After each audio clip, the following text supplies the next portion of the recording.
Impressed with you. Cladded in their brand new jerseys, members of the playing personnel of Dakar FC, one of the latest stories of that.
What a match there to let you have a feel of the MPFL, Dakar versus MFL in the MPFL. Good one there. Welcome you on the show, 360 Sport on Trust TV. I am Adeni Ajishafe.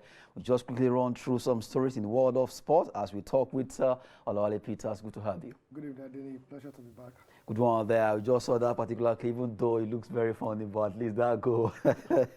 Well, let's go straight to our story. CAF Confederations Cup slots Nigerian Professional Football League teams to pull out of 2022 ITO Cup. That's if they have not even pulled out, because before we entered the studio, news came out that most of these clubs that are supposed to be playing the quarterfinals are already going back to their base. And right now, they are not happy for the fact that they were not notified before they took that decision of putting Kwara. It's not as if they have anything against Kwara United, but they ought to have let them know, allowing them to waste resources, and also calling all the players to come together while they do this. And for real, they just felt, well, it's not worth it. They threatened to pull out in the competition. Sincerely, this is the case of impunity. That's the bitter truth. And that's why I've been talking about the NFF. The way they handle football in this country, they do it as if it's their personal business. In fact, if they are running your personal business, there's something they call inclusion. That means you have to carry people along with whatever decision you want to make. You can't do it. You can't do it all alone. That's why you need people to work for and with you. Now, this issue is very simple. Number one, I'll put the blame on this same NFF and the club owners also. So they cannot run away from this blame. All of them have their own part. They have their own part. We started the league very late.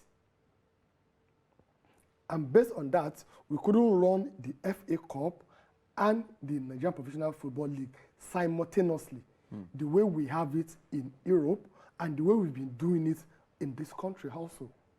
So we left it so late that we couldn't conclude the FA to know who is the winner. Because the way it works, we have 4 clubs that will represent Nigeria in the CAF African club. Yes. 2, that's the first and second. will represent us at the Champions League. We already have Rivers United and Plateau United. Then the third position will represent us with the CAF Confederation Cup. That we have Remo Star already. And whoever wins The ITO Cup, also known as the Federation Cup, will represent Nigeria. Bayelsa United won it last time. They represented us. Now, there's a timeline that we need to submit with representing the country. That timeline is on Thursday. And we are still playing quarter-final of the Haito.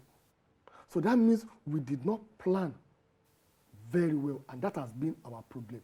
Fire brigade approach. So that's the reason why, and according to the CAF rule, you have two options.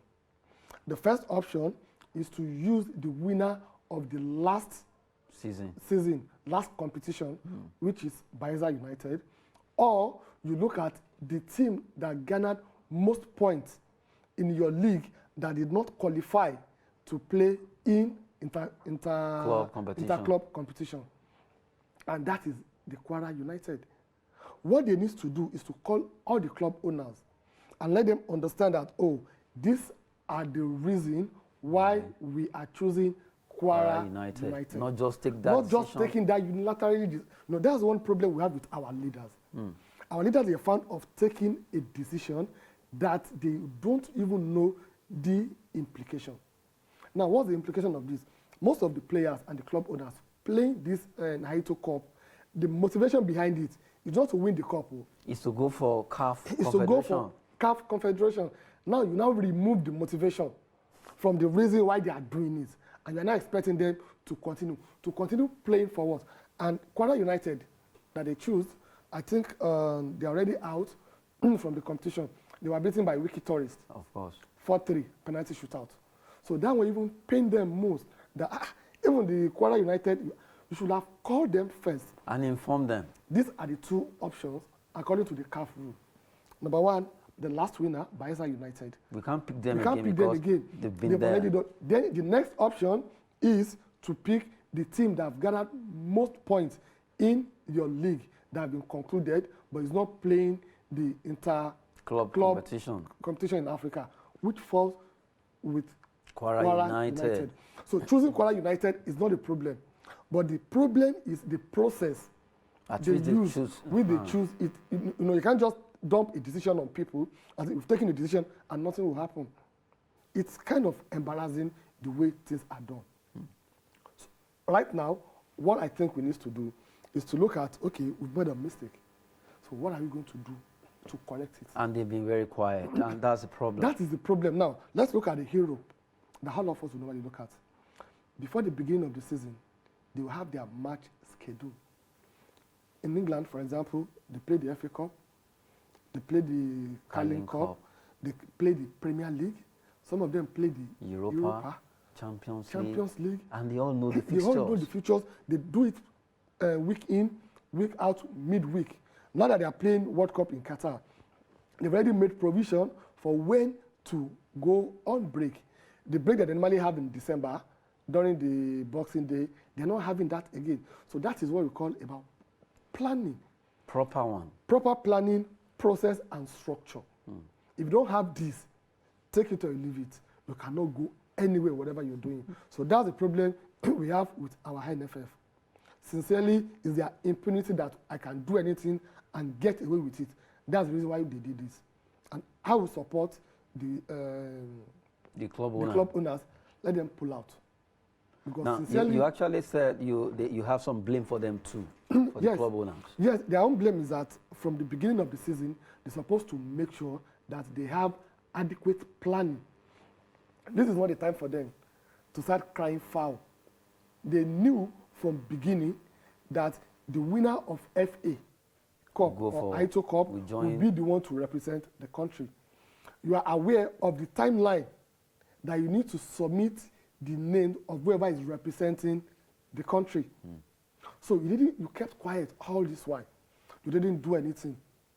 You didn't put pressure on the LMC. That let's play this competition. Let's play what stopped us from playing the MPFL and the Haito Cup simultaneously. Yes. If you have done that, by now, season will have ended. FA will have ended. We'll have known who the winner The is. winner, yes. So they too, they have a fault Yeah. by keeping quiet. So it's both sides. The NFF, they did the right thing, but you can do the right thing. At the But wrong if the time. process of doing it, it's wrong, totally it is wrong. So that's how I see the case. Well, we've been talking concerning the team where in Nigeria, the MPFL, Nigerian Professional Football teams, right now, they are not too happy for the fact that Kwara United was picked. Not that they have anything against Kwara United, but because of the process. They are actually expecting some news from the Nigerian Football Federation, LMC, League Management Company, to inform them of this particular decision they took. Well, from the way it is, this year's ITO Cup might just go down. That's just the way it actually started. Because if we look at it now, almost all the teams are saying they will pull out because there's nothing to motivate them again. Well, the CAF Confederations Cup right now that they are fighting for has been given, that slot has been given to Kwara United, except for the prize money of about 10 million naira thereabout. Well, from the way it is, maybe only the women will be playing this year's ITO Cup since we don't have, we have Bayelsa Queens already that represent Nigeria. So there is nothing they can fight. So their own is to fight for the money. For the money. So that one is quite different. If you are fighting, okay, now for example, let me tell you this. Can you change the rule of a game while the game is on? Like, want to play. It will be too impromptu. So you want to play a free kick. This is a post. And you know that this is where the post is, the goal post is. Now, you're about to play the penalty. Then I said, no, we are shifting this goal post. Let's move it to the left side. It won't go well. It won't go well. In fact, they won't play the penalty. They won't play. That is exactly what is happening now. So I have to break it down so that you will know the implication of what they are. 90% of these players and the club owners, they are Kwara United have never represented their states in inter-club activities. So this is more like an opportunity for them, for the players to showcase their talents, their skills. For the club owners also to make more money. Because it's all about money, take it or leave it. So there are money that have been set aside for this competition. So they get the money, they get the fame, they get the name. Now you are taking that away completely from them, and you're expecting them to play. They should just do what they have to do. Just do it, just They like do what we they have said. to do. Only the women will play this one because it seems all the teams in the MPFA are pulling out. They are not happy with that decision. While we're talking about that, let's come back home and talk about Kano Pillars. Kano Pillars, well, they have been relegated from the MPFL, even though they said they will be appealing that case. Well, the Assembly, that is the Kano State National, that's the House of Assembly, they are to investigate relegation of Kano Pillars from MPFL, looking at what really caused it. According to the Standing Committee, Al-Hassan Nuruddin, rather, he moved that motion that the sports committee, they should look into how come one of the biggest clubs in Nigerian Professional Football League, what happened, what went wrong, looking at the fact that sport unites all, especially in that Kano city, bringing all of them together. Anytime Kano players are playing, they are always very happy, but now they won't be seeing them in the MPFL. What went wrong? They want to probe that. Is this the time for them to probe? At least that's happened. They just have to. And they are giving them 2 weeks to submit a report. That's the problem we have in this country. Committee upon committee. When you know the problem is staring at you, you know what your problem is. Now, Kano Pillars, there happens to be, I think, the only club in Nigerian Professional Football League that have not changed their name since inception in 1972. And by the time they moved to MPFL in 1990 also, when they did still remained the same Kano name. Pillars. We're talking about Kano Pillars that they've won the league between 2012, 13 and 14 consecutively. They've won it. They've gotten to the semi-final of the CAF Champions League before. They've produced the likes of Abiodun Baruwa, Ahmed Musa, A lot of stars. A lot of stars. Now, for the first time in 21 years, they have been relegated. It is something that calls for concern, so that they will not go like the case of Iwanyahu, Julius Berger. In fact, shooting stars went that same way before they find their way back. So they're supposed to have addressed this issue midway, not now. And it's not far-fetched. You can't tell me that a population of over 20 million, you cannot get good 11. 11. It's about the management of Kano Pillars football team. That's the truth. If you look at all other sports, they didn't change the name. If they are playing Nigerian NNO, it's Kano Pillars. If they are playing any competition, in fact, they are basketball. I love the fact that that franchise, there is something about Kano Pillars Football Club, Kano Pillars Basketball, Kano Pillars Handball, Volleyball, everything. Even they make sure that name. That is what they call a brand. Yes. But what are they doing to protect that brand? They are not doing enough. They need to go back to the grassroots to start developing the game of football in Kano. So that's what they need to do now. They need to go back to the drawing board. That what did we do wrong? That we are not the Kano Pillar that people used to fear before. What did we do right in 2012, 2013, that we didn't 2014? do now. That we won it 3 consecutive times. It's not easy to do that in Nigeria Football League. They've done it. That is what they need to do. And what they need to do now, they need to get more young players into their midst. They need to rebuild their academy. I recall when they started then, one of the team or the clubs, because it was 3 clubs that formed former Bank of the North Football Club. So that means it's a football club from banking sector. So that means you still have pocket of that you need to bring together. Then number 2, you need to change people's mentality. You must be able to be gracious even in defeat. When you lose a match, you shouldn't go all out. This issue of hooliganism also, they need to work on that. It's affecting them psychologically. In fact, the entire management team of Kano Pillars needs to be scrapped. New team needs to be onboarded and with a clear line, maybe a strategic plan, 3-4 years. I'm not telling you to go and win the league for us, but I want you to give us a plan that in the next 3-4 years will be a force to reckon with in Nigeria. What do we need? Get people at a younger age. I'm talking about real age, I'm not talking about the other age. So let's get people from 24, 26, 20, 18, maximum, let it be 24. After all, if you recall, there was this MPFL La Liga under 15, where their team was also there. We saw those boys, what they did. Some of those boys, pick from them, encourage them, motivate them. Let them have something that they are fighting for. They're going to get it right. So it's just about management. So if you ask me what the day needs to do, they don't need to waste the 2 weeks or waste the taxpayers' money, meeting today, meeting tomorrow. Sitting tomorrow. The entire team, the entire management team should be disbanded. New one should come, and whoever they want to choose should be based on merits and track record. And somebody with calmness, not cool-headed person. When the chairman of the football club, imagine. So what are you saying now? In fact, that situation, aside the fact that I actually went to punch someone, if you look at it, I think it was late before the governor decided to change the management by saying somebody should stand as acting, because if they had done that earlier on, when the issue of Katsina United, Dakar, that happened, that would have been the time.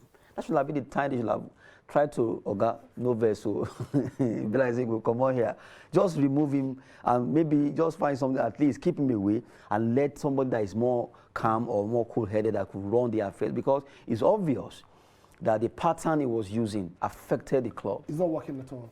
It's not really working at all. So that's part of the problem. It's not working at all. So and we still have some people that they have the same mentality in the management team.